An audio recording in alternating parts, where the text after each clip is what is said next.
everyone, welcome back to my channel. mayam ngasigi vlog sidi mamangi vlog togi makha chathaba oideni. Hojik se flight land oibaga akoi laakpani luggage logena ade mayam sum jengmina siko aina kai kai tawi habada. Ta la koi jaure hoji koi airport la sidi koi thau halaga hoji chalani koi hoji ko mo driver था तो करे पापा driver हो रहा है जी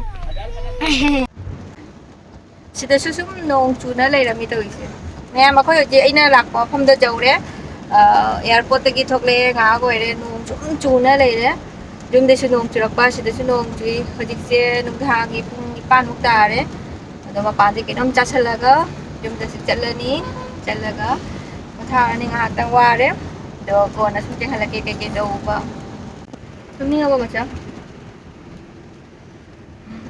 Tumning apa? Kum di jaga lagi no sao iro. Cabam tibang dana kau ngau na lagi deh kau nama. Ayu lagi. Kau ina apa? Alun dulu. Aduh.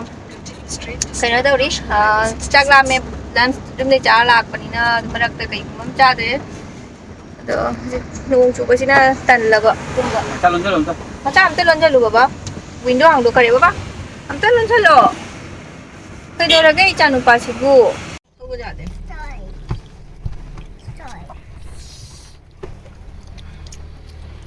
Hau di hau. Almond. Dah hau. Apa? Train dah. से लंबी blog हो रहे train लाग पगी मैं कह रहे ये मालगाड़ी माली पापा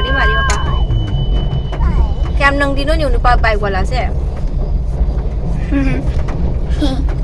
मुझे नाम तो ले मैं कहीं पी बगा खाऊं दो मनु तो ट्रेन लगाड़ी जुक आई पा मशीन आंग जे उन्हें करी नो तो इसी बुआ लो अगरे मुझे लो Siga mo tutul mo talok ta. Lah. Kaya mami no jung do. Ako yung lai mo famse. Jorok to re. Uy dire. Mama tawar ogi. Tawar ro. Umlalaga mo. Ay dong na dustbin ko no.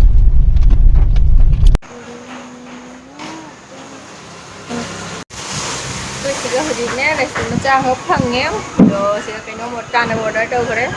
Chara din. Hai rồi, masa tu kau malu. Bye nanti. Tahu tak? Kau mana? Cak. Sana apa deh? Cak tu sih. Biar si hau dia. Rồi si mèo si cha nằm tương với chân đi kia. Nó cha rồi cái này hay là cái. Có.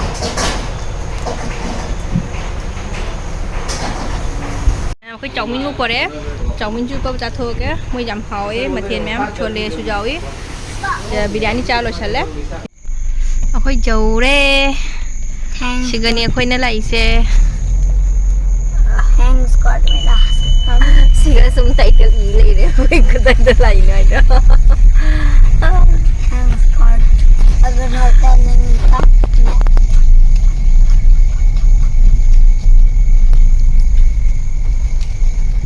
मैं गाड़ी parking मैं security guard का कई जगह जाना ini jangan tingkang kong ini Cuma bas saya kok bas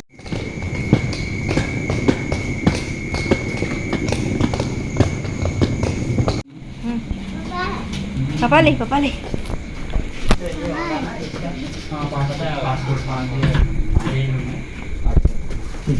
nong chuba na kaya ne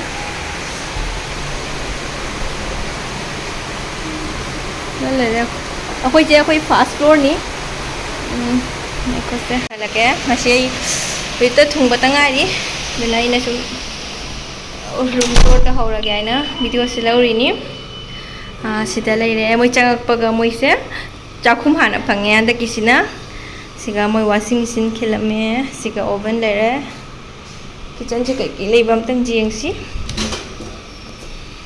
loi sure kitchen gi mathau ta ba punama loi lere so se sa ja ni okay chai jang thong na bagi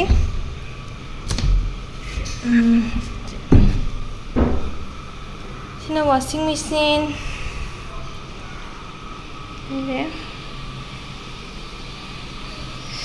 nungai ni lale siga dining table thame mafam je khara congested oidi oe du raga su sum nungai ni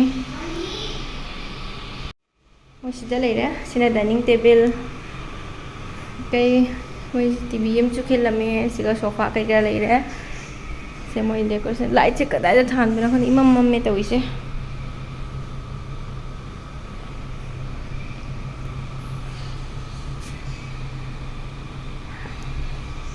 tv se jing halake oh my god tv se happy chawe kaya enjoy du bakhang de su sina ko hujikta moi shop tigi terak pani hayengi kari breakfast cha asena hayengi nawan baga hoi thokada balai dogi freeze laire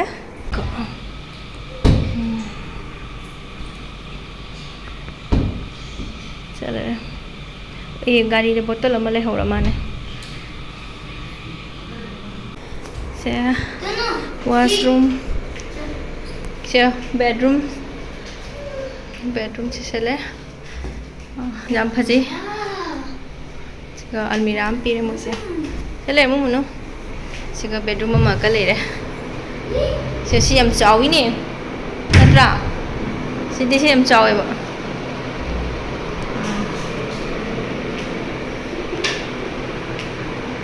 spacious वैसी है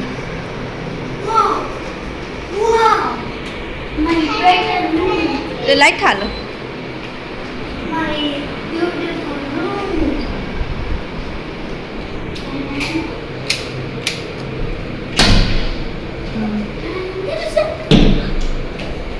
Munu, nungaibra?